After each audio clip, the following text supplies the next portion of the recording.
I want to introduce Casey CLAFFY from San Diego, who will present, we talked all day about artificial intelligence and influence on the internet, but nobody mentioned, except me in the beginning, that without the internet, we couldn't talk about artificial intelligence in this moment.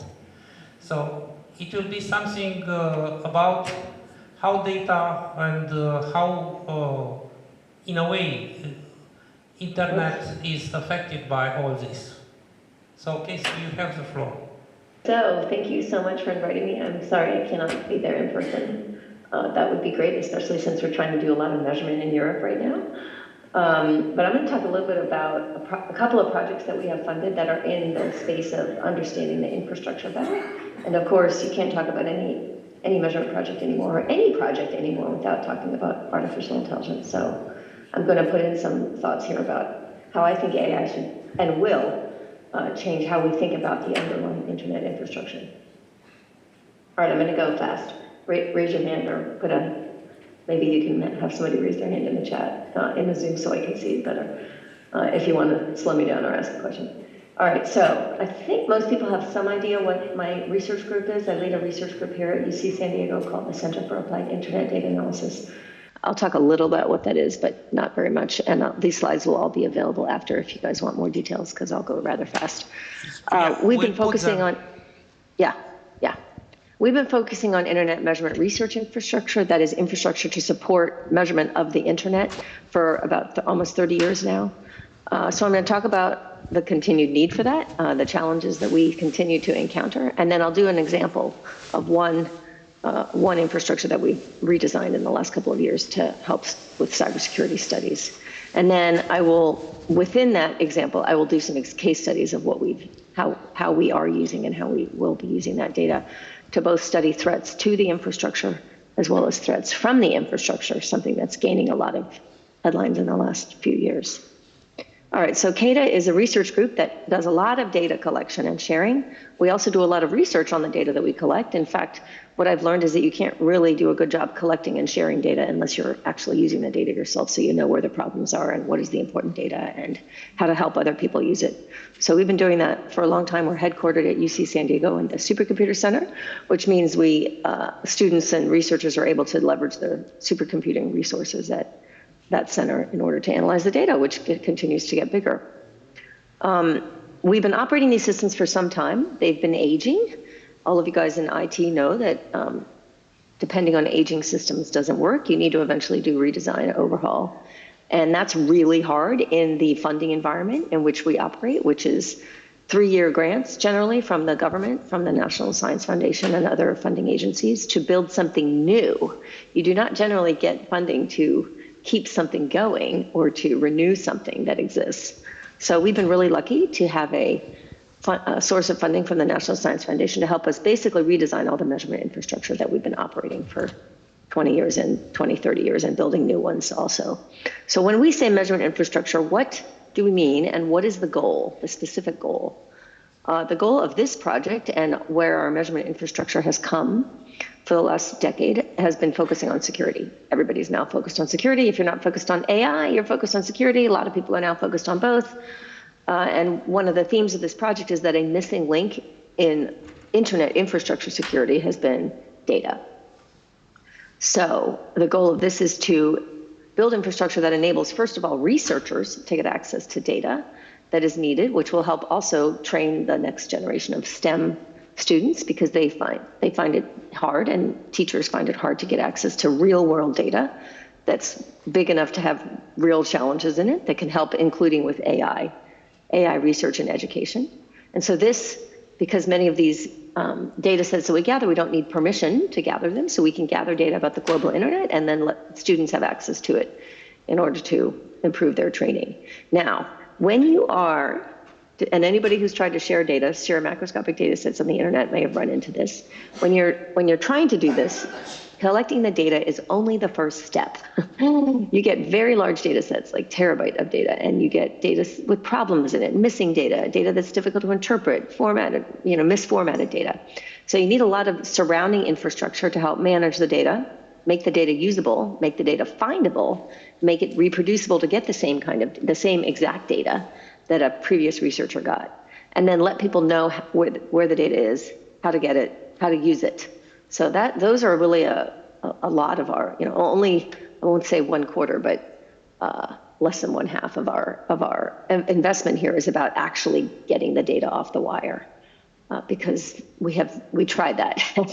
Then you end up with a lot of data that sits on disk and people don't know how to use it, or the data is not even correct because you haven't done the appropriate amount of curation and validation. All right, why collect data? I think I probably don't need to explain to this room, but the internet is pretty complicated. It's too complicated to understand purely from its specifications. There's hundreds of thousands, not millions of independent global actors making decisions that interact with each other in complex ways, but these decisions are all independent. And we've actually been trying to retrofit security into the internet architecture for decades now with limited success. This is now becoming increasingly important because the internet has risen to the level of national or really international security. And a theme of this work is that data, and in fact, open data, at least somewhat open data, is essential to advancing internet infrastructure security. We've tried everything else, let's put it that way.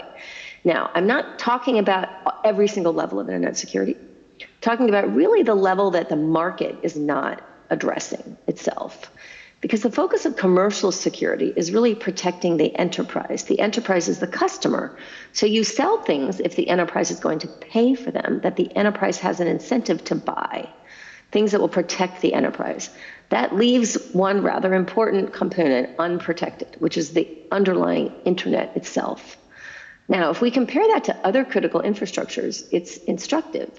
How do we protect other critical infrastructures? Well, at least in the United States and pretty much around the world, every critical infrastructure that we have, that we rely on, like water or roads or air even, or electricity, they have their own federal agency. They have their own government agency that's responsible for that infrastructure, and they have their own subdivision of that government agency that's responsible for collecting data to make sure that the roads are safe, the electricity is safe, the toasters that we plug in are safe. The internet doesn't have that. It doesn't have that really in almost any country. And there's good reasons why it doesn't have that. Well, besides that it's young, although it's not really that young anymore, but there's other good reasons. We're not going to solve that problem today. We're going to talk about how to navigate around it. So that there's 3 points here I want to make, and then I'll have one slide on each of these points. Every core service, when I say, I'll explain what I mean by transport service, but to a first approximation, I mean the plumbing underneath every application.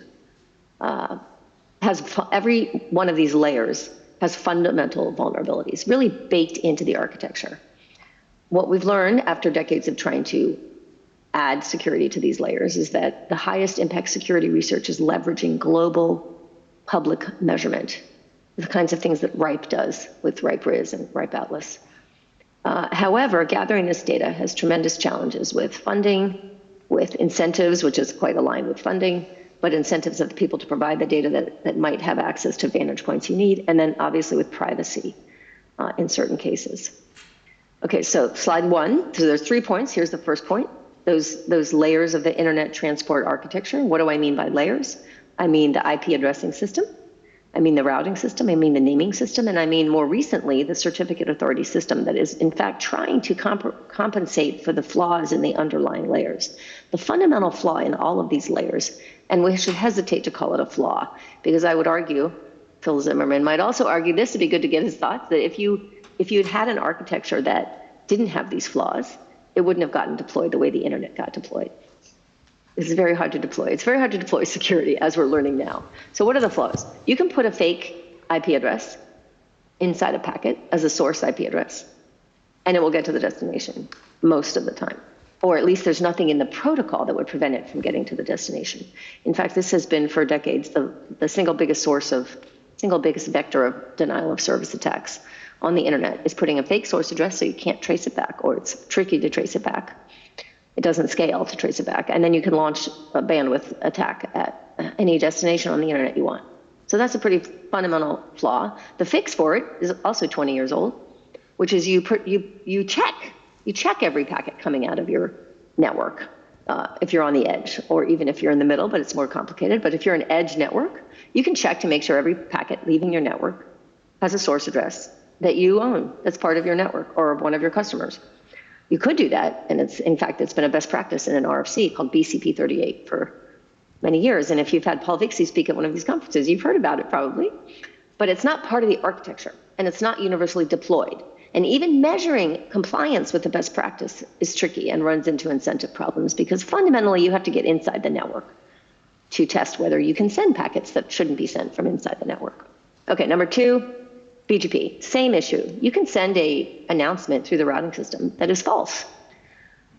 There's no authentication built into the protocol. Now, again, for the last 20 years, we've spent effort, IETF effort and policy effort, building frameworks that allow some level of authentication of these announcements. Still trying to get them deployed. Governments are starting to look at this and wondering what's the block on getting more of this deployed. It's a very complicated scenario, and even the things that have seen significant deployment, like RPKI, also have limited protection, which we can talk about, but not in this talk. Okay, second to last, domain name system, same thing. You can put there's no authentication of the mapping between host names and IP address. There's DNS hijacking going on all the time. Efforts to try to fix this, at least fix one aspect of this weakness, is DNSSEC have proven to be very complex, too complex for most people to deploy, and it creates new attack surfaces. So double-edged sword there. Okay, and then lastly, certificate authority system, which emerged in the 90s to try to address some of these underlying flaws, so that at least when you have a connection to a website, you can trust that that website is who you think that website is. And of course, we've seen problems with the certificate authority system too, with false certificates and rogue certificate authorities, as they're called. So really, if you look at this architecture, it almost looks like it was designed to facilitate the propagation of misinformation. And yet we are depending on it for pretty much everything we do in life now. Okay, so now what we've seen in the last decade, after many attempts to retrofit protocol security have failed, DNSSEC, BGPSEC, source address validation, that's BGP 38, SAV. Even arguably, you could talk about IPv6 as a way to address some of the security issues, and even arguably, you could talk about it as a technology that has struggled or failed. So what we've seen, and in the security community, in the research community also, is growing recognition that infrastructure security is going to require more than protocol fixes. And with all due respect to Phil, more than sprinkling crypto on top of the protocols. It's going to require data, which is going to be used to audit compliance with infrastructure practices that protect networks. And you see, in fact, that really is what certificate transparency was about. It was a recognition that even the certificate system cannot by itself protect the people that depend on it. And so you're going to have to put in auditing functions. Now, the big question is, what data is required to support what kind of auditing of all of these underlying transport systems that we depend on? Okay, no matter what kind of data, though, you have all of these problems with gathering data. These are not new problems. Some of these are not even specific to the internet. Lots of global systems that need to do auditing to protect security have these kinds of incentives and cost and privacy issues. So I don't even need to go over these, but yes, these are all quite prevalent with respect to internet measurement. Okay, and then of course there's AI. So you can't give a talk anymore without talking about AI. You can't do anything without talking about AI. It takes the oxygen out of a lot of rooms that I'm in. But as Alexandra said at the beginning of the talk, AI is different this time. And what makes it different this time, I am old enough to have lived through several waves of AI hype. So this one is the biggest for sure, but this one is also different because this one is the one that really has leveraged the internet. Indeed, one of the meetings I was in earlier this year was talking about GPUs nonstop, as GPUs are the key technology that enabled the current wave of AI, which I had to stop them and say, yeah, maybe GPUs are important, but they're not as important as the underlying, let's call it fuel, that is feeding the LLMs, feeding the neural networks, which is basically text on the internet and the connectivity of the internet. In fact, back in March, I asked ChatGPT itself. That's what people do now when they give talks, is they ask ChatGPT. I asked ChatGPT, well, how important is the internet? If GPUs are the gold of AI, which is what some of these articles were saying, that's in fact what NVIDIA says, is GPUs are the gold. That's a good that's a good element to pick because it's very expensive. Maybe they should have picked titanium. But what the AI itself decided was that if GPUs are the gold, then internet is the oxygen that enables AI. It's the fundamental life-sustaining force for the current wave of AI. Now, we know the internet, the underlying internet, is the foundation of basically everything we're doing today. And yet we have little scientific understanding of its structure, its dynamics, and its vulnerabilities, which doesn't mean we have no understanding, but it's not really a discipline to study this. And one of the reasons it's not a discipline is we don't have good data sets. We could have much better data sets. It's not that all of these things require permission to study, and I'll show you some examples. But we're still in early stages, and we're very busy with other distractions this century, I would say. All right, so let's see, what did I leave out there? Yes, so I'll say internet infrastructure problems are ripe for transformative AI solutions. So I think that puts us in a really good position. We can make transformative AI advances with better and sustained longitudinal data sets about the internet. We can build our own LLMs. We can get labeled data. We can improve our capabilities, which is what we're doing in this project, to find, interpret, and validate that data so that you can label it with ground truth. I'm not saying all of this is easy. I'm not saying all of it is inexpensive. It's definitely expensive, but it can be done. Here's a snapshot of the complexity of some of the data sets that we create. So this current project that I mentioned, where we're redesigning a lot of our data sets, and I'll go into the different dimensions of the data sets in a minute, they are complex to create because they rely on a lot of other input data sets, including, you'll see RIPE and CC data sets up here in the upper left corner. That's RIPE BGP data. RIPE Atlas data is not on this graph, but it's also, we're also dependent on that. All of the RIRs who generate data that we use for interpreting the data that we collect, peering DB. So this includes commercial data sets, as well as other academic data sets generated by other academics, as well as data sets that we generate ourselves, and lots of curation technology and tools, software, most of it open source when we curate it.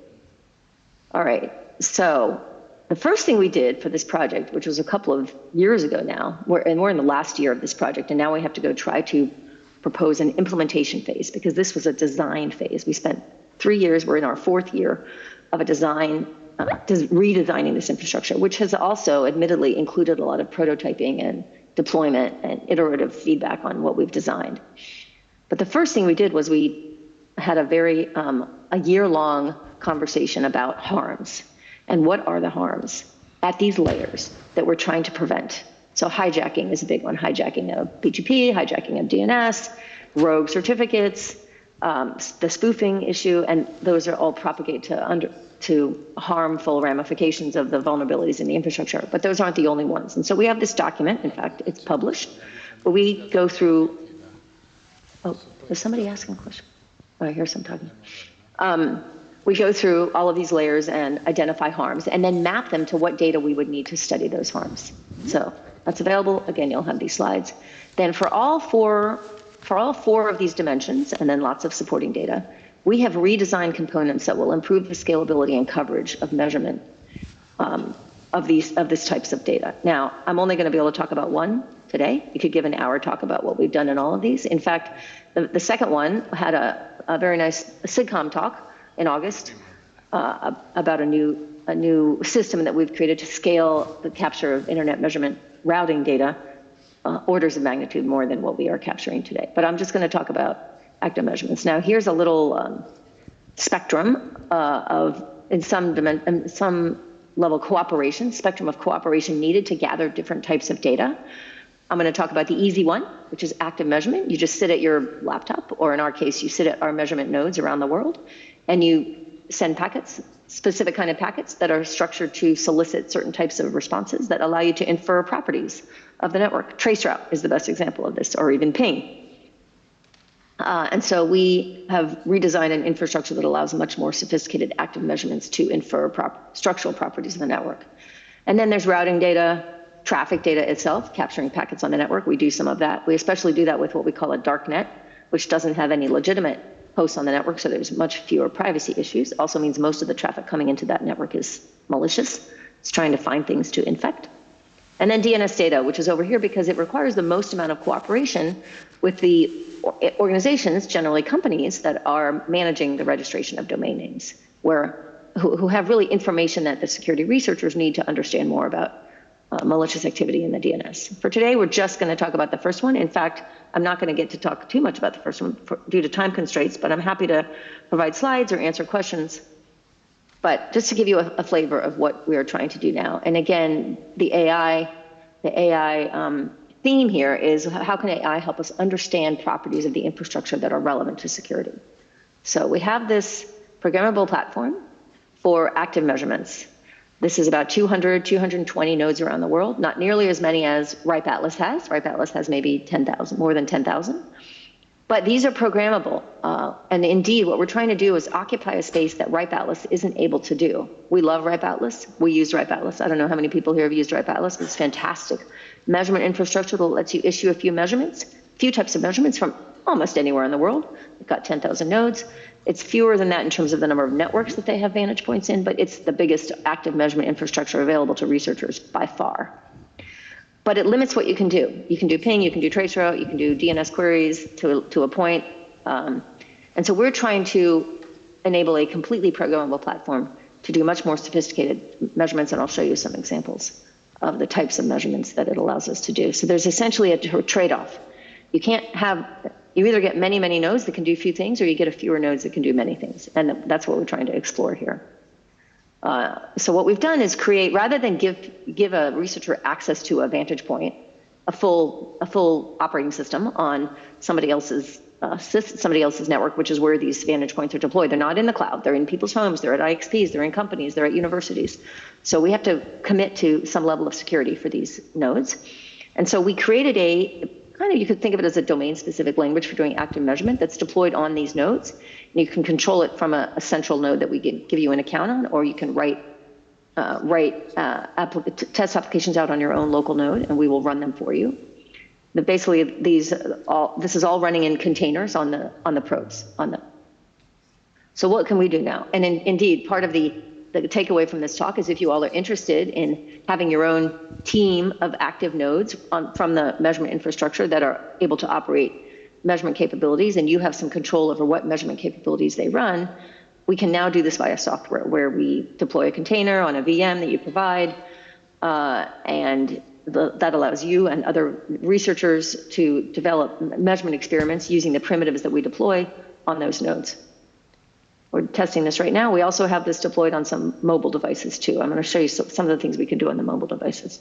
All right, so there's a Python API to the software, as you might expect. It's all documented on the website. I don't have time to go into this. Supports lots of additional primitives and then allows you to build measurements on top. I'm going to skip over these, how to use the data, how to access the data, package data sets that are documented, all those other tasks I talked to you about besides collecting the data itself that are available for people to use. And then just a sample set of outcomes of the data coming from this measurement infrastructure in previous years. So this was from the previous infrastructure, most of these. And now we're trying to basically extend this to new types of measurement experiment capabilities that weren't possible before. Okay, use case. So there's two, I'll divide these into two categories, and I will only talk about one. Sort of everything falls, you could argue everything falls into either a threat to the infrastructure or a threat from the infrastructure. What's a threat to the infrastructure? When someone's explicitly trying to take down part of the infrastructure because they're trying to cut off communications or something. This is really relevant. Say a good term used in this space is a single point of failure. And so this is critical for communications. Now we've seen it exploited many times. And this active measurement infrastructure we've used. We had a paper in Usenix Security last year to identify in the US market single points of infrastructure in the broadband, single points of failure in the broadband access network, which was structured many years ago, architected in a very hierarchical way so that if you could find a choke point higher up, you could cut off a whole region of the internet.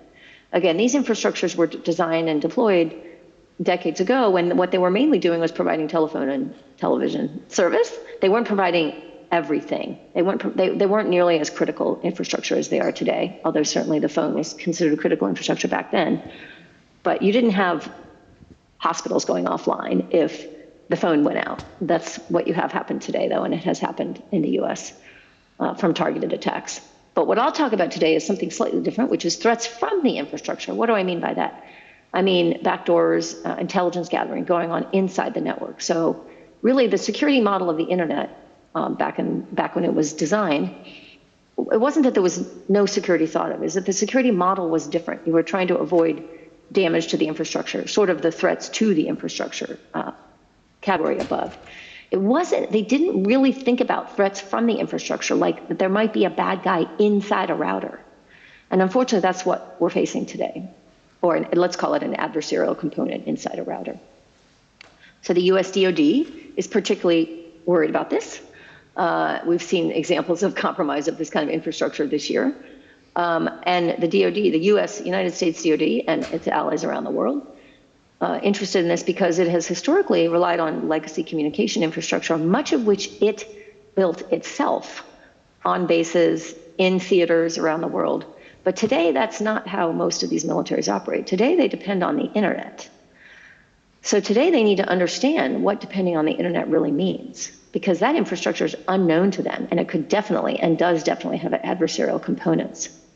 So another project that we're funded on, which leverages the project that I've just talked about, is funded by the DoD to understand the properties, the security properties of the infrastructure, with two components of the infrastructure that we're studying. These are not the only components that have risks, but let's call them high risk vectors.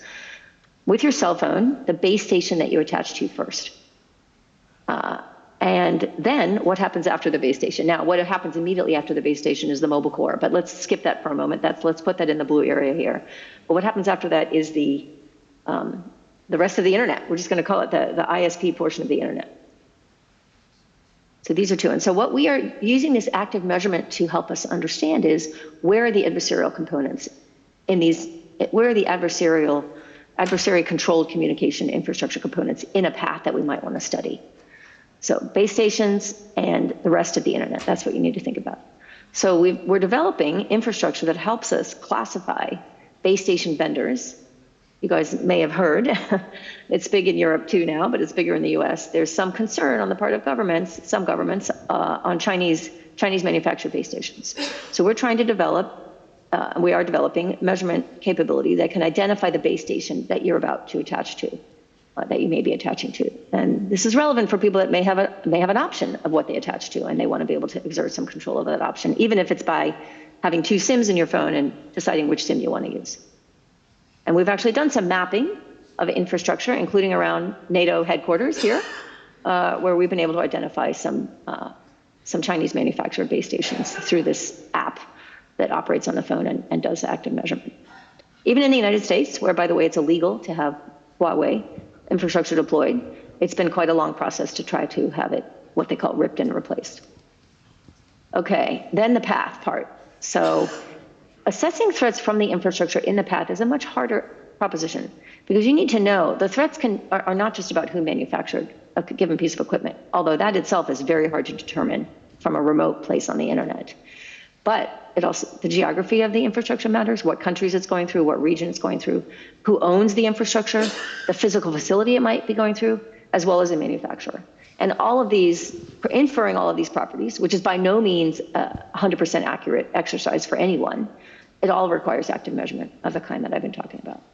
And it's particularly hard because the internet protocol itself does not facilitate this kind of analysis. The primary tool for extracting information about the infrastructure is one that Van Jacobson built almost 40 years ago, called traceroute. And even traceroute is missing key information, like who owns the IP address that you see in the path on a traceroute? Where is the IP address? So we have developed different techniques over the last 20 years, really, 10 years is described in this slide, for inferring properties from traceroute data. The directly relevant to security properties are the ones I just talked about. Geolocation, ownership of the router, maybe the physical, if there's exchange point facilities that the router goes through, can those be inferred? And then the vendors. Example, trace routes. We do this from hundreds of hosts to millions of hosts. So you end up with millions of trace routes, tens of millions of trace routes. And the trace routes are only telling you about IP addresses. And that's if they tell you about IP addresses. Sometimes you get a lot of blanks inside the path. But you then need to take these IP addresses and turn them into a physical representation of the network. Which of these IP addresses are on the same router? Now you see the bottom four hops on each of these to be very similar looking IP addresses, similar looking host names, but different IP addresses. And part of what we do is a lot of inferential heuristics that maybe AI will do better. We haven't taken this to AI yet, to infer that IP addresses actually belong to the same router. So I'm going to skip over all this, give you a sense. We also use our ARC nodes to infer geographic location. We've now increased our number of nodes. It was 170, now it's 212. We had some big deployments in the last month. So by using the speed of light constraints from enough nodes around the world, you can pinpoint, at least narrow down, where the router must be based on speed of light constraints. And that's what we do. We've leveraged some research actually coming out of Europe, Taha at TU Berlin, to do some fingerprinting of router vendors. So we've actually made some progress, and then we've done some hostname-based inference of who owns a router. Again, no way to do this just from a trace router or ping. You need pretty sophisticated measurements and timed in a certain way to make inferences about which IP addresses are on the same router and which organization owns a given router. And you need all of those ancillary data sets that I talked about earlier. All right, so I'm going to skip over all this. This is all hostname stuff. I can give a longer talk at some point if you want, but I see that I'm running out of time. But this is all basically 20 years of research, scientific research, all published, tools open source for doing some of this stuff, but even putting it together into like a router level map of the internet that's annotated is very tricky. And so that's what we're working on this year and the next couple of years, is a platform to enable you to do path analytics so that if you have enough points of presence, you can understand the threat level of the paths between those points of presence and even sort your potential routes by threat level. You can then take these annotations, put them into an app so that you know threat level of a given network you're going through, threat level of a given country you're going through, threat level of a given vendor manufacturer you're going to. Notice all the gray dots here means we don't know. We don't know because this is very tricky fingerprinting to do, and there are incomplete methods for doing it right now. But to the theme of this conference of where we might be going with internet infrastructure and AI in the next decade, I think it will be using AI techniques to better our ability to understand infrastructure properties of the network. Okay, I'm going to skip through this. Again, I can go through any of these under questions, but one of the questions that we've been able to apply this to in the US is there are networks that want to understand, especially defense networks, and there may be some in Romania that care about this too, which internet paths am I using that cross unfriendly regions in order to reach friendly regions? This will help them guide new deployment of circuits and routers and peering relationships. And these techniques can enable answers. And here's just one example I'm going to end with, which is there's a node in Hawaii that in order to get to South Korea, you guys may be familiar with this kind of routing.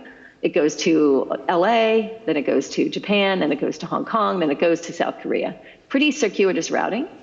Maybe the operators of the network don't know about this circuitous routing, but it's more prevalent than you think. And now that there's more sensitivity about what kind of regions or what kind of infrastructure vendors paths go through, it's more important to be able to make these inferences and improve the completeness and the accuracy of these inferences. And that's what we're building measurement infrastructure to try to do.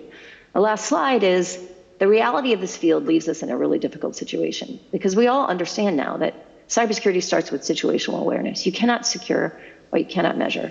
And yet we're operating in a world where we don't have agencies that are dedicated to understanding this. This is really all still happening in the private sector where data sharing is very difficult, especially for scientific research.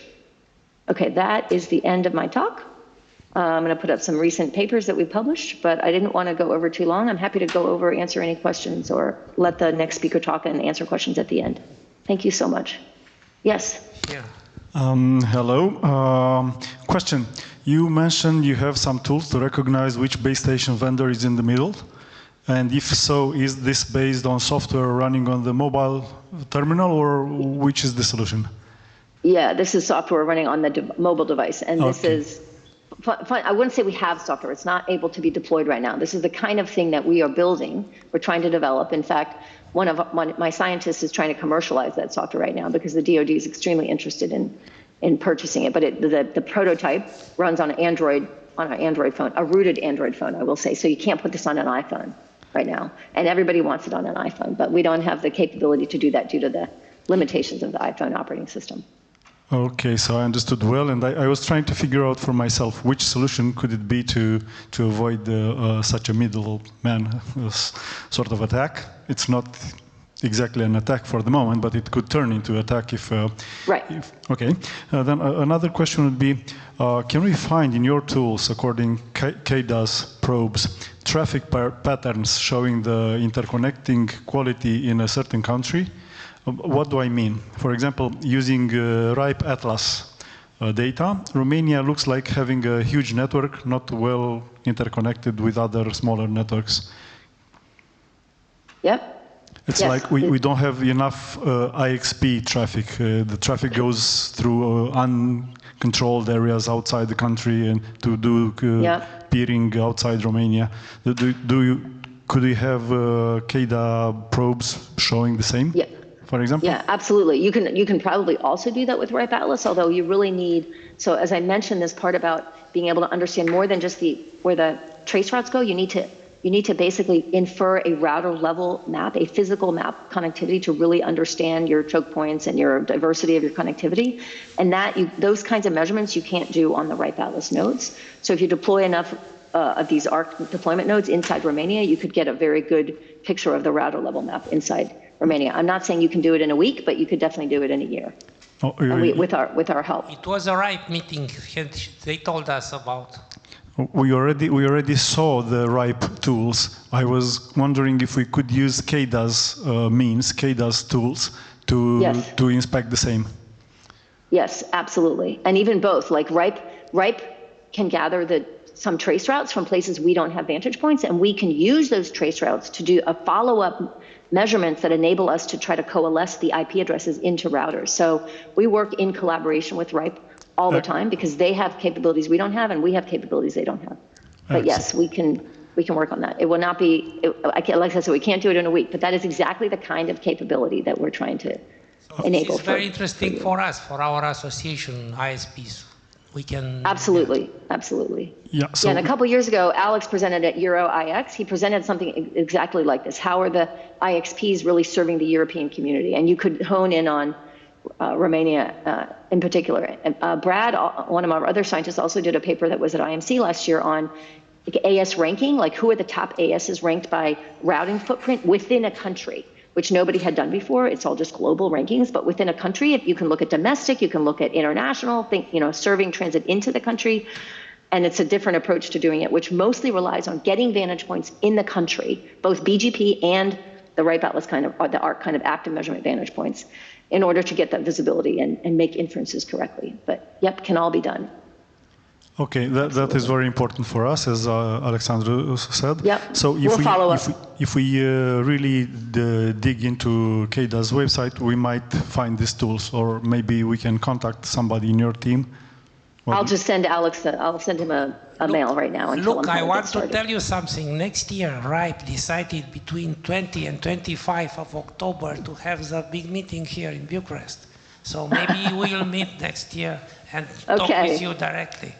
It's by that time we can show a map of Romania there. Yeah, I tell you from 1 year before, so you have to okay, everybody heard notice. You. Okay, got it. All right, thank you so much.